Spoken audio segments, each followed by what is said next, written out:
సదకా ఖైరాతులు, జకాతు, హజ్జుమ్రాలు, దాన ధర్మాలు, మంచి కార్యాలు, వీటితో పాటు అల్లా యొక్క ఆజ్ఞని పాటించడం, అల్లా యొక్క ఆజ్ఞాపాలనని నిర్వర్తించడం, అల్లా యొక్క మాట వినటం, నమ్మటం, వాటి ప్రకారం జీవించడం, ఇవన్నీ కూడా ఆరాధనలో భాగాలే అని ఖురాన్ మరియు హదీసులు మరియు ప్రవక్త ముహమ్మద్ సల్లల్లాహు అలైహి వసల్లం గారు తెలియజేస్తూ ఉన్నారు.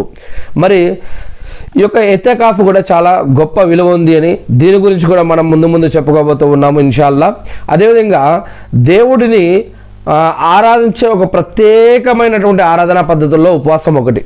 ఉపవాసం యొక్క తపన అంటే ఉపవాసంలో ఉన్నప్పుడు మన యొక్క ఒకవేళ దాహం వేసిన వాడికి ఆ యొక్క దాహం యొక్క విలువ, ఆ యొక్క టెన్షన్, ఆకలి వేసిన వాడికి ఆ యొక్క ఆకలి బాధ, లోపల ఉండే యొక్క తడపు ఏదైతే ఉంటుందో ఇది కేవలం ఆ యొక్క వ్యక్తికి తెలుసు.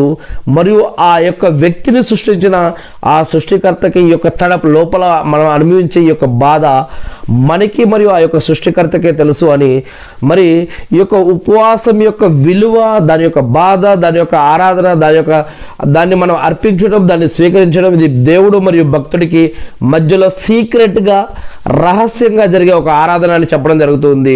అందుకే మనం ఉపవాసం ఉంటే గొప్పలు చెప్పుకోకూడదు. నేను ఉపవాసం ఉన్నా అని వాళ్ళ దగ్గరికి ముందుకెళ్ళి నేను ఊకే ఉమ్ములు వేయటం, ఇటువంటివి కాకుండా మనం ఈ యొక్క ఉపవాసం అనేది కూడా సైలెంట్గా, ఒక రహస్యంగా, ఒక తెలిసి తెలియనట్టుగా, అంటే ఇతరులకి గొప్పలు చెప్పుకోకుండా మనం దేవుణ్ణి రాజీ చేపించుకోవడం కోసం, ఆయన మన పాపాలను క్షమించి మనకు పుణ్యాలు ప్రసాదించి నరకం నుంచి రక్షించి స్వర్గ భాగ్యాన్ని ప్రసాదించడం కోసం, ఆయన్ని మెప్పించడం కోసం, ఆయన్ని ఆరాధించడం కోసం పెట్టే ఈ యొక్క ఉపవాసాన్ని ఇక్కడ దీంట్లో ఎటువంటి గొప్పలు చెప్పుకోకూడదు. మరి కేవలం దేవుణ్ణి ఉద్దేశించి మాత్రమే ఈ యొక్క ఉపవాసం అనేది భక్తి శ్రద్ధలతో పెట్టాలి అని చెప్పడం జరుగుతుంది. ఇంకోటి, ఉపవాసం అంటే కేవలం మరి ఆకలి దప్పకలు అన్నపానీయాలను వదిలేయటం కాదు. అంటే ఉపవాసం అంటే ఇంకా అనేక రకాలు ఉన్నాయి ఉపవాసానికి. ఉపవాసానికి కొన్ని రూల్స్ అండ్ రెగ్యులేషన్స్ కూడా ఉన్నాయి. దాంట్లో తెల్లవారక ముందే లేచి సహరీ చేయాలి. అదేవిధంగా అప్పటికి తెల్లవారక ముందే మొక్కల సహరీ చేయడానికి ఏం లేకపోతే కనీసం నీళ్ళన్నా తాగి, కనీసం నీళ్ళలో ఒక ఖజూరో తినన్నా సరే తాగాలి. ఎందుకంటే సహరీలో శుభం ఉంది అని చెప్పడం జరిగింది.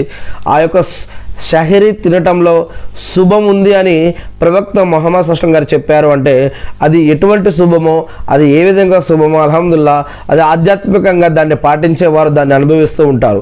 ఇక అప్పటి నుంచి తెల్లవారినప్పటి నుంచి మళ్ళీ మగ్రిబ్ నమాజ్కి ముందు వరకు కూడా ఈ యొక్క ఉపవాసం అనేది ఉంటుంది. అప్పటి వరకు కూడా